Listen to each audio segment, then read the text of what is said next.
Guys, welcome to a classic film review of 1982's Venom. This stars Oliver Reed, Klaus Kinski, Susan George, Nicol Williamson and Sterling Hayden. A truly outrageous cast, you might agree. But trust me, there'll probably be a part in this video where you wonder how on earth this film attracted such a star-studded lineup. And that's not to disrespect this kidnap thriller slash hostage drama slash killer snake movie, because it's actually fantastic.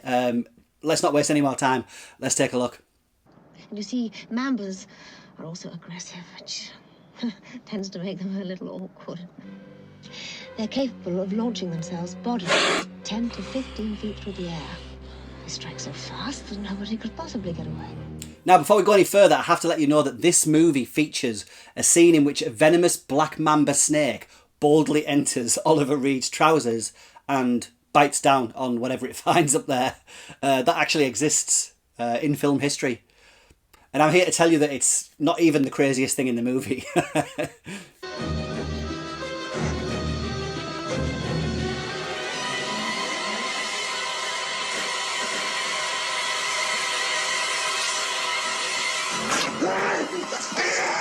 So, right, what's this film all about? So we have a young boy who shares his grandfather's passion for animals. His grandfather, by the way, is played by film legend Sterling Hayden in his final movie, no less.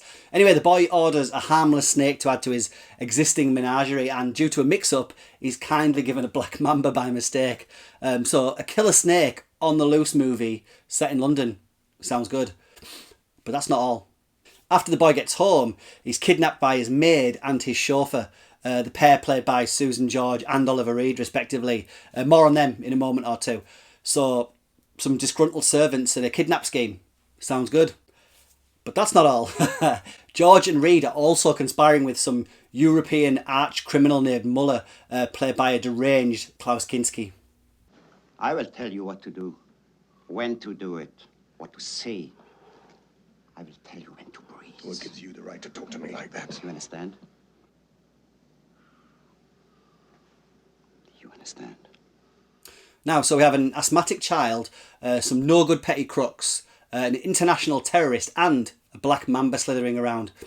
What else do we need? That's right, we need police to surround the building. These police are led by Nicol Williamson's police commander after a copper is blown away with a shotgun by a paranoid Oliver Reed, and then mayhem ensues.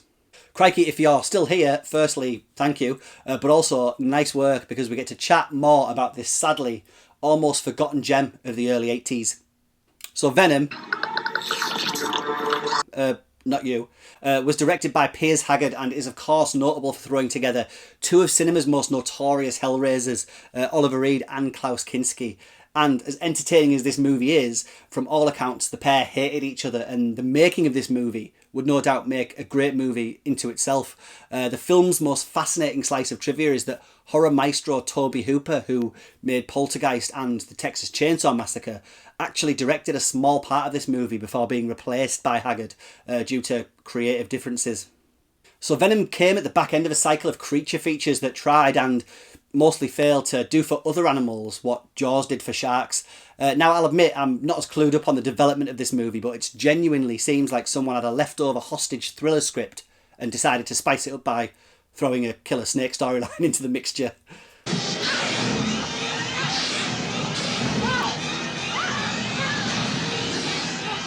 Now, there's no other way to review this fantastic oddity than for me to throw some examples of its zaniness at you, and I'll keep it as spoiler-free as I can because there are some nice little twists and turns sprinkled throughout its 93-minute runtime. So I have to start with Susan George. She is, of course, absolutely stunning here, but lumbered with a Cockney accent that gives an early look at how silly this movie is going to be. A decade earlier, George was starring in boundary-pushing cult classics like Fright and Straw Dogs, but by this time was taking paychecks from productions like this one and Cannon Films' daft but fun Enter the Ninja with Franco Nero. An early gratuitous underwear shot will leave you in no doubt as to why she was cast. So a partner in crime and love here is none other than Oliver Reed, who, as the 70s came to a close, was at the peak of his drinking powers and was working for paychecks in more and more exploitation movies. Reed's a favourite of mine. He just has to turn up and I'll watch it. And getting to see him wave a shotgun around and battle a Black Mamba and raid the booze cabinet would be more than enough. Whiskey, brandy, gin. I think we've got most things. I think I'd have a whiskey. Coming up.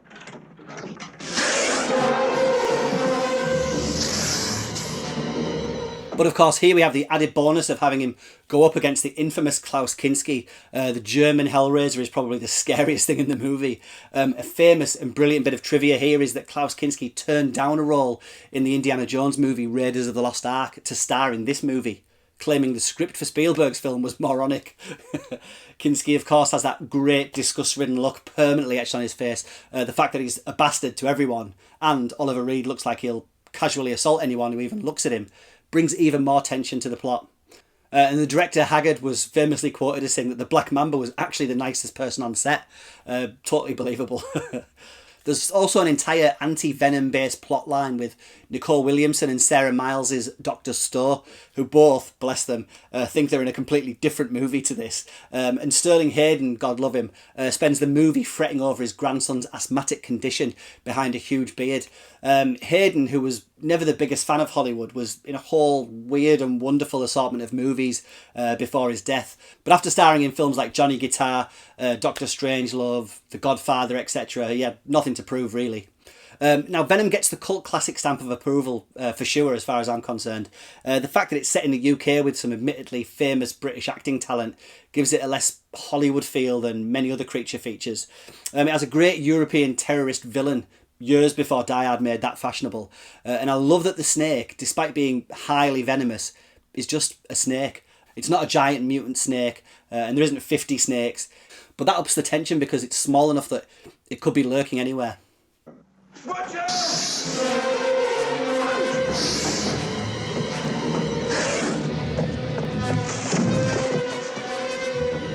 Now, we can't really pretend that Venom is a Jaws-level creature feature. What is?